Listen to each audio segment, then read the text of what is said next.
The success of the Millennium Development Goals and the future post-2015 development agenda hinges on having common goals and targets and making all partners accountable for delivering on commitments and showing results at the global, regional, national, and subnational levels.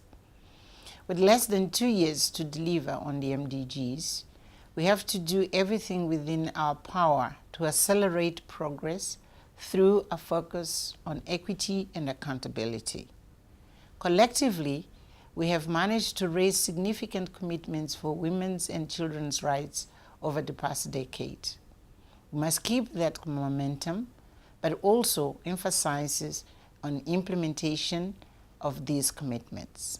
This means we need to sustain the achievement at the global level with an increasing focus to our national and subnational levels, because that's where the women and children are and where they need to see and experience change in their lives. We need to be much more precise in our efforts. National averages hide hotspots that have failed for many years to see progress and continue to have unacceptable gender disparities, suffer from high mortality and morbidity rates, and unacceptable illiteracy rates. We need to focus on these hotspots and deliver results. And with these areas, we also need to drill down and identify the cause of the problem, be it culture, tradition, or lack of resources, and to define the specific needs of vulnerable groups, going so far as nuancing the needs of the girl child, the adolescent, the young woman, the elderly woman, who are often grouped together when in reality they all have very different needs. I am a strong believer that our advocacy efforts need to be informed by data and evidence.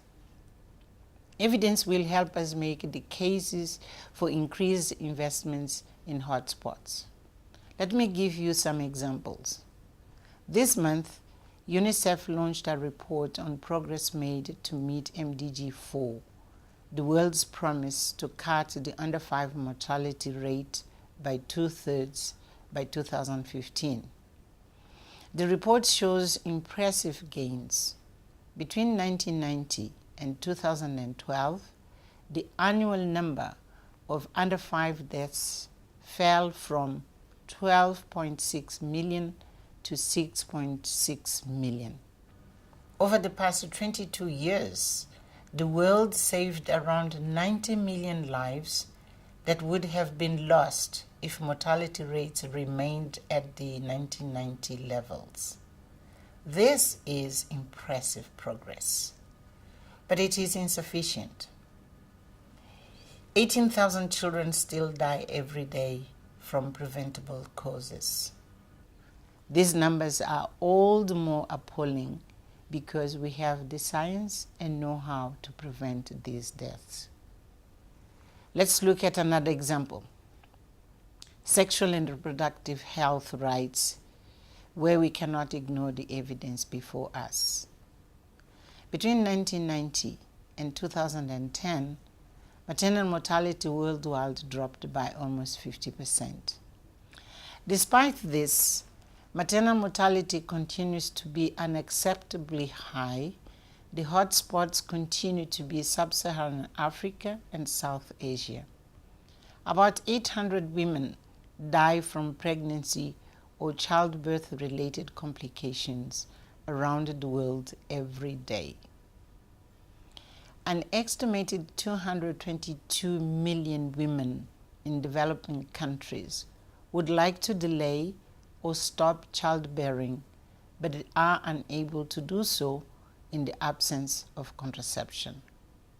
In Africa, 53% of women of reproductive age have an unmet need for modern contraception. Domesticating global agendas and developing national and subnational plans for the operationalization of global goals and initiatives is a must. In this last stretch of Millennium Development Goals, and as we plan for our next development agenda, we need to assess critically how we are doing business at the global, regional, national, and subnational level. We need to assess what we need to do differently, what we need to do better if we are to increase the impact and quality of our interventions and scale up the volume of programs that are needed to translate our commitments into relevant actions that change the lives of all people in a truly people-centered agenda. I thank you.